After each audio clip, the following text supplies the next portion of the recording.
Hi, I'm Michael Burg, founding shareholder of Burg Simpson, Eldredge, Hersh, and Jardine. I want to talk to you a little bit today about gas explosions, both propane and natural gas. One thing I think people need to understand is that the United States is a very antiquated gas system.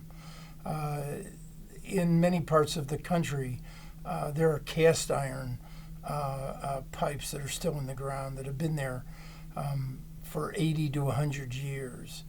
Most of these pipes need to be replaced. They are brittle, they have holes in them, and quite frankly, the gas companies have failed to keep up and replace them as they should.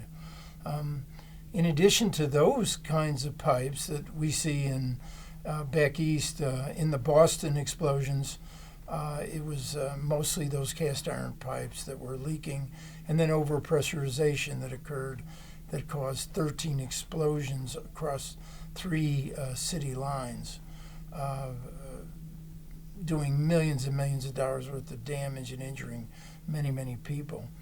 But what most people don't understand, whenever there's a construction around gas lines, there's a good chance that those lines are going to be hit, whether they're going to be hit by a trencher, by a backhoe, by a shovel, by someone hand digging. And when you hit those lines, if they're steel lines, those steel lines will scar, and they'll end up with some deficiency in that pipe, which may cause that pipe to catastrophically rupture over time. In most places in the Midwest and in the Rocky Mountain area, there are freeze-thaw conditions, which causes the tensile strength of the pipe to become lessened, and then eventually you have a catastrophic fracture.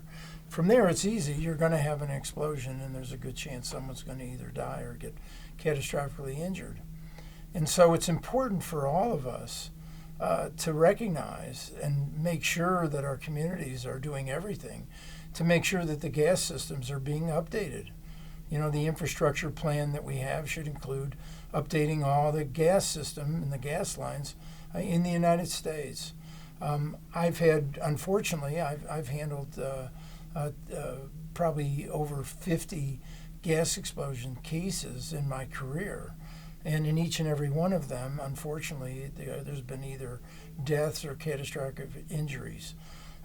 If you're involved in one of those, you need to find a lawyer that is an expert in that area who understands what the requirements are for the gas companies in each state.